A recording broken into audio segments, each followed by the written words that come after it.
O ebulidor de Franklin é um brinquedo constituído de 2 bulbos de vidro conectados por um tubo espiralado preenchido com líquido colorido. Seu uso consiste em encostar a mão na base do bulbo inferior, fazendo com que o líquido seja aquecido e acenda para o bulbo superior. Popularmente, a libido de uma pessoa é avaliada com base na quantidade de líquido que acende. O sucesso de venda, obviamente, é maior quanto mais positivamente o brinquedo indicar uma alta libido. Abaixo, apresenta-se um gráfico da pressão de vapor em função da temperatura para 2 líquidos, o líquido A e o líquido B, que poderiam ser utilizados para preencher o ebulidor de Franklin. Então aqui nós temos a imagem, né, do ebulidor e aqui o gráfico que demonstra a pressão de vapor em função da temperatura dos líquidos A e B. E aí, considerando essas informações, é correto afirmar que a pressão no interior do brinquedo... Bom, galera, antes da gente seguir para a análise das alternativas, algumas coisas é bacana a gente levar em consideração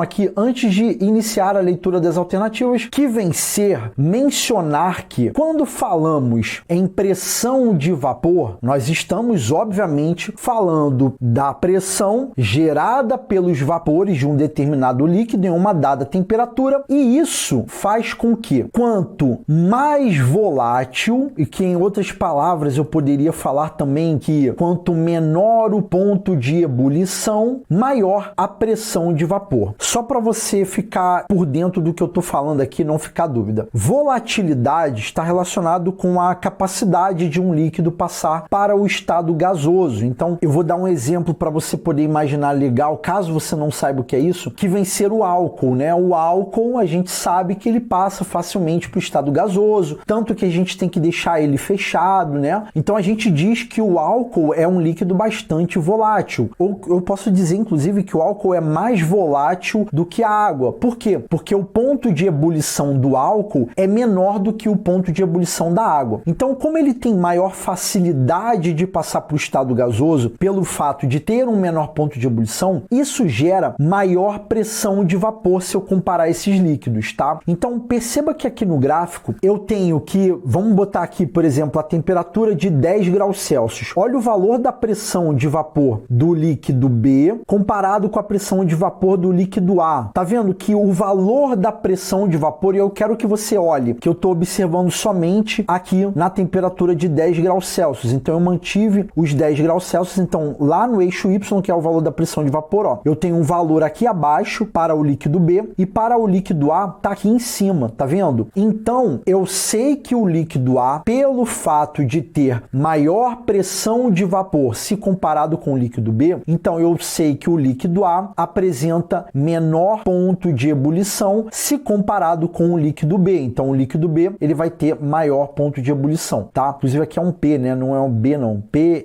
beleza? E aí, um outro detalhe é que é o seguinte, o líquido A, pelo fato de ter menor ponto de ebulição e ser mais volátil, eu posso escrever aqui, visando criar um campo visual para você que está vendo o vídeo entender essa questão, que é o líquido A, ele passa mais facilmente para o estado gasoso, tá? Ele passa mais facilmente para o estado gasoso. Então, não sei se você consegue perceber que se eu quiser criar um ebulidor de Franklin, tendo os líquidos A e B, o A, ele é mais interessante. Por quê? Porque você vai colocar o A aqui dentro do ebulidor e quando a pessoa colocar a mão aqui embaixo, então o texto ele diz, olha lá, seu uso consiste em encostar a mão na base do bulbo inferior, fazendo com que o líquido seja aquecido e acenda para o bulbo superior. Então imagine o seguinte, aqui na minha análise do gráfico eu coloquei a temperatura de 10 graus Celsius. Se você colocasse uma outra temperatura, o líquido A, ele sempre vai estar com uma pressão de vapor maior. Então, nesse meu contexto, nessa minha estratégia de gravação do vídeo, eu estou tentando demonstrar para você que quando eu faço uma análise da letra A, que diz que a pressão no interior do brinquedo não se altera durante o seu uso, isso daqui está errado. Por quê? Porque para ambos os líquidos, independente qual seja, com o aumento da temperatura, eu mudo a pressão de vapor. Então, perceba que para ambos os líquidos, o aumento da temperatura vai aumentando a pressão de vapor, não importa qual seja o líquido. Então, eu não posso virar e falar que é correto dizer que a pressão no interior do brinquedo não vai se alterar durante o uso. Tá errado, porque à medida que a pessoa coloca a mão, a temperatura aumenta e com isso a pressão de vapor aumenta. Então, só essa primeira etapa eu já vejo que está errado. Na segunda etapa, que diz que o líquido A teria mais sucesso de vendas, estaria certo. Por quê? Porque o líquido A, como tem maior pressão de vapor, então iria acusar ali, né, aquela brincadeira lá da libido, né? A segunda parte está certo. E nesse cenário eu poderia inclusive eliminar a letra C, que diz que, ó, novamente a pressão lá dentro não vai se alterar durante o uso. Então eu já posso eliminar aqui. Então, diante disso, temos a letra B e a letra D, que são as que a gente vai analisar, né? Então na letra B diz que a pressão no interior do brinquedo aumenta durante o uso. Tá certo, porque vai aumentando a temperatura e aumenta a pressão ali. Tá. Aí depois ele diz que o ebulidor com líquido A teria mais sucesso de vendas. Certíssimo. Justamente pelo fato de que ele vai ter menor temperatura de ebulição, ele é mais volátil e com isso geraria maior pressão de vapor, então iria subir mais, tá? Então existe essa relação entre temperatura de ebulição, volatilidade e pressão de vapor. Lá na letra D, ele diz do líquido B teria mais sucesso de vendas. Está errado. Por quê? Justamente pelo fato de que ele, comparado com o líquido A, ele teria menor pressão de vapor e ele é menos volátil. Então perceba que ele, inclusive, né, se comparado com A, ele é menos suscetível a essas oscilações de temperatura que a mão da pessoa vai gerar ali, né, do momento sem a mão da pessoa até a pessoa colocar a mão ali. Então não vai alterar tanto e é diferentemente do líquido A, né? É um outro aspecto também que eu tô comentando aqui só para poder deixar bem amarradinha essa questão, tá? Então é isso, galera. Fiquem ligados que quanto maior a pressão de vapor, menor é a temperatura de ebulição. Show de bola? Então é isso, galera. Questão de número 46 resolvida. Espero que esse vídeo possa ter lhe ajudado.